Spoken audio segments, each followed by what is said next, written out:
In a 208 volts three-phase 4-wire electrical system, it's crucial to maintain a stable neutral to ground voltage.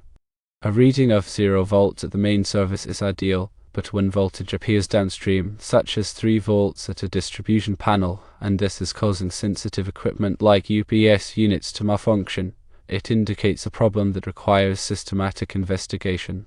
This situation, where UPS units are erratically switching between line power and battery, highlights the need to identify and eliminate the root cause of the voltage difference between the neutral and ground conductors. Several factors can contribute to this issue, and it's important to approach the problem methodically.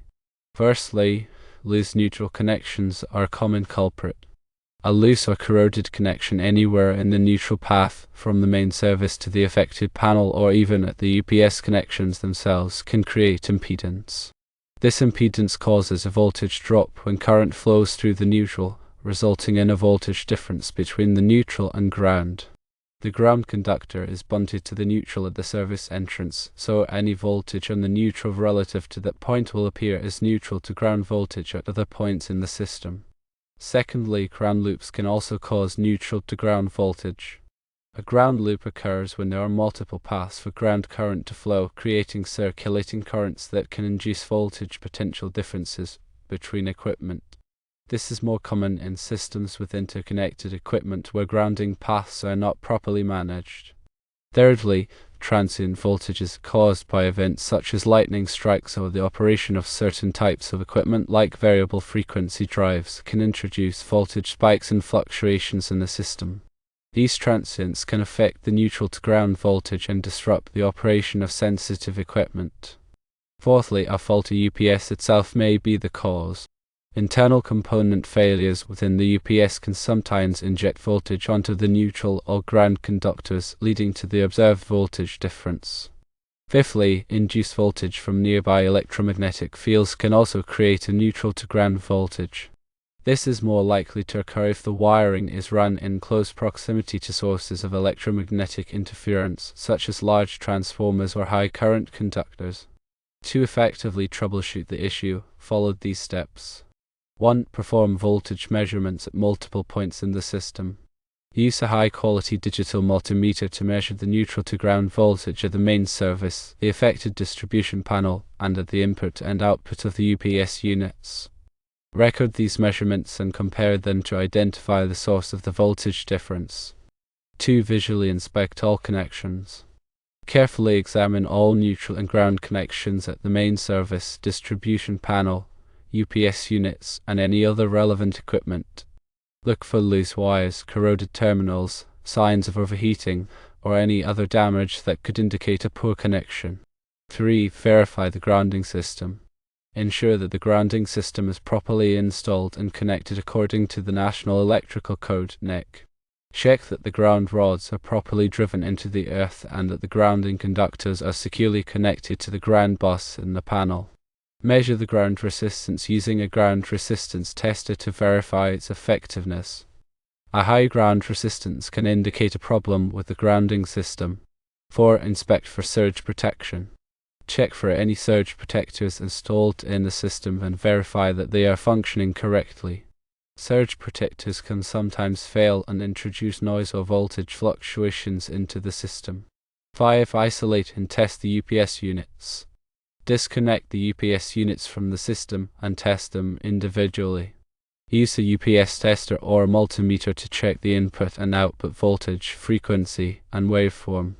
Look for any signs of instability or abnormal voltage on the neutral or ground conductors.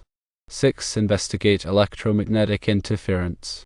Identify any potential sources of electromagnetic interference in the vicinity of the electrical system, such as large transformers, variable frequency drives, or radio transmitters. If possible, temporarily shut down these devices to see if it eliminates the neutral to ground voltage. Based on the troubleshooting results, several solutions can be implemented to address the problem. 1. Tighten all loose connections. Secure any loose neutral or ground connections that were identified during the inspection. Use a torque wrench to tighten the connections to the manufacturer's recommended torque specifications.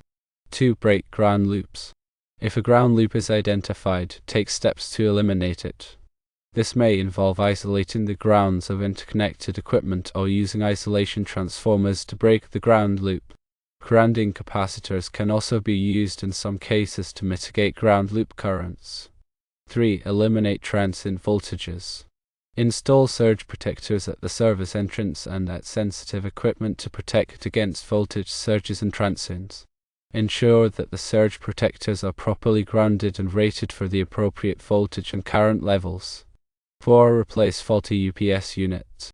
If a UPS unit is found to be injecting voltage onto the neutral or ground conductors, replace it with a new unit.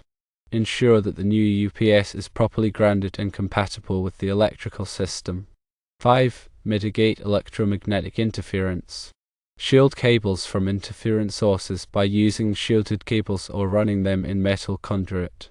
Ground sensitive equipment in grounded enclosures to reduce the impact of electromagnetic interference. Also, maintain separation between power and data cables to prevent noise from coupling onto the data lines. In addition to the above steps, consider these points. Consult with a qualified electrician or electrical engineer for assistance. Working with electrical systems can be dangerous, so it is important to have the expertise of a qualified professional. Follow all applicable NEC and manufacturer's recommendations for grounding and bonding. The NEC provides detailed requirements for grounding and bonding electrical systems, and it is important to follow these requirements to ensure safety and prevent electrical problems. Monitor the system after implementing any changes to ensure stability. After making any changes to the electrical system, monitor the neutral to ground voltage and the operation of the UPS units to ensure that the problem has been resolved and that the system is stable. Consider installing a power quality analyzer to monitor voltage fluctuations and identify any underlying issues. A power quality analyzer can provide valuable data about the electrical system's performance, including voltage fluctuations, harmonics, and transients. This data can be used to identify and address any underlying issues that may be contributing to the neutral to ground voltage problem. When dealing with ground loops, it's essential to understand that the NEC does not permit the use of the equipment grounding conductor (EG) as the sole grounding path for sensitive electronic equipment. Supplemental grounding electrodes may be required to provide a low-impedance grounding path. Isolation transformers are effective in breaking ground loops because they isolate the grounding path between the primary and secondary windings. This prevents circulating currents from flowing through the ground conductors. When installing surge protection, it's important to choose surge protectors that are specifically designed for the type of equipment being protected. For example, surge protectors for UPS units should be rated for the appropriate voltage and current levels and should have a low clamping voltage to protect the sensitive electronic components inside the UPS. Regular maintenance and inspection of the electrical system are essential to prevent future problems. This includes checking connections for tightness, inspecting grounding conductors for corrosion, and testing surge protectors to ensure that they are functioning properly.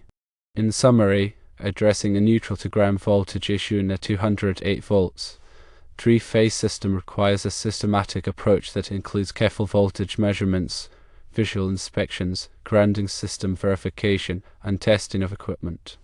By following these steps and implementing the appropriate solutions, it is possible to identify and eliminate the root cause of the problem and ensure stable power for sensitive equipment. Remember that electrical work can be dangerous, and it is always best to consult with a qualified electrician or electrical engineer if you are not comfortable performing the work yourself. Always follow all applicable NEC and manufacturer's recommendations for grounding and bonding to ensure safety and prevent electrical problems. In regard to NEC Table 310.15, it is utilized to determine the ampacity of conductors based on their insulation type, ambient temperature, and the number of current-carrying conductors in a raceway or cable. This table is crucial for ensuring that conductors are not overloaded, which can lead to overheating and potential fire hazards. NEC Section 250.24 covers the grounding of electrical services. It specifies the requirements for grounding electrode systems, bonding of the neutral conductor, and the size of the grounding electrode conductor. Proper grounding of the electrical service is essential for providing a low impedance path for fault current to return to the source, which helps to clear faults quickly and prevent electrical shock hazards. NEC Section 250.166 covers the sizing of the grounding electrode conductor for alternating current systems. The size of the grounding electrode conductor is based on the size of the service entrance conductors. It is important to select the correct size grounding electrode conductor to ensure that it can effectively carry fault current back to the source. When investigating transient voltages, consider using a transient voltage recorder (TVR). A TVR is a specialized instrument that can capture and record transient voltage events, providing valuable information about their magnitude, duration, and frequency. This information can be used to identify the source of the transients and to select the appropriate surge protection devices. When troubleshooting UPS units, check the event logs for any error messages or warnings. The event logs can provide valuable clues about the cause of the UPS malfunction. Also, check the battery health and replace the batteries if they are nearing the end of their service life. Weak batteries can cause the UPS to switch to battery power unnecessarily, which can disrupt the operation of sensitive equipment. When dealing with electromagnetic interference, consider using ferrite cores on cables to reduce the amount of noise that is coupled onto the cables. Ferrite cores are small, donut-shaped devices that are placed around cables to absorb high-frequency noise. They are particularly effective in reducing common mode noise, which is a type of noise that is present on both the signal and ground conductors. When installing surge protection, ensure that the surge protectors are properly grounded. The grounding conductor for the surge protector should be as short and straight as possible to minimize impedance. A long or coiled grounding conductor can reduce the effectiveness of the surge protector. Regular inspections of the electrical system should include checking for loose connections, corroded terminals, and damaged insulation. These problems can lead to voltage drops, overheating, and potential fire hazards. It is important to correct these problems promptly to maintain the reliability and safety of the electrical system. In addition to the above steps, consider using a power quality meter to monitor the electrical system's performance over time. A power quality meter can measure a variety of parameters, including voltage, current, frequency, harmonics, and power factor. This data can be used to identify trends and to detect potential problems before they cause equipment failures. When working with electrical systems, always wear appropriate personal protective equipment (PPE), including safety glasses, gloves, and insulated tools. Electrical shock can be fatal, so it is important to take precautions to protect yourself from electrical hazards. Always de-energize circuits before working on them whenever possible. If it is not possible to de-energize a circuit, use extreme caution and follow proper lockout/tagout procedures to prevent accidental energization. In regard to NEC Section 250.6, it covers the requirements for the effective grounding path. This section emphasizes the importance of providing a low impedance path for fault current to return to the source. The effective grounding path should be continuous, permanent, and have adequate capacity to carry the available fault current. NEC Section 250.104 covers the bonding of metal water piping systems and other metal components that are likely to become energized. Bonding these metal components to the grounding system helps to ensure that they are at the same potential as the ground, which reduces the risk of electrical shock.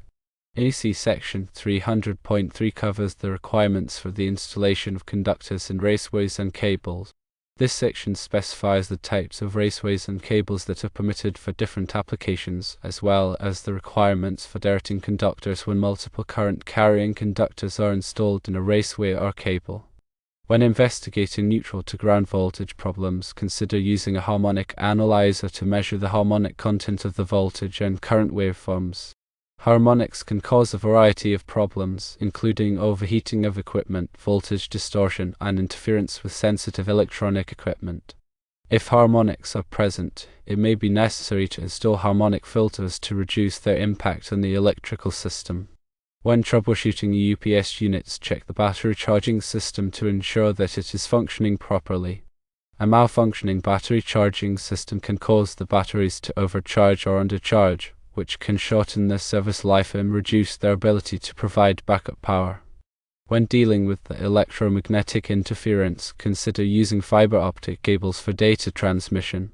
Fiber optic cables are immune to electromagnetic interference, which makes them ideal for use in environments with high levels of noise. When installing surge protection, ensure that the surge protectors are located as close as possible to the equipment being protected.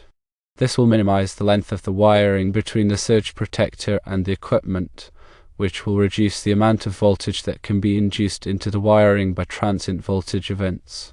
Regular inspections of the electrical system should include checking for proper labeling of circuits and equipment. Proper labeling is essential for identifying circuits and equipment quickly and easily, which can save time and prevent mistakes during troubleshooting and maintenance. In addition to the above steps, consider using a thermal imager to scan electrical panels and equipment for hot spots. Hot spots can indicate loose connections, overloaded circuits, or other problems that can lead to equipment failures. Remember that electrical systems are complex and can be dangerous. If you are not comfortable working on electrical systems yourself, it is always best to consult with a qualified electrician or electrical engineer. Always follow all applicable NEC and manufacturer's recommendations for grounding and bonding to ensure safety and prevent electrical problems.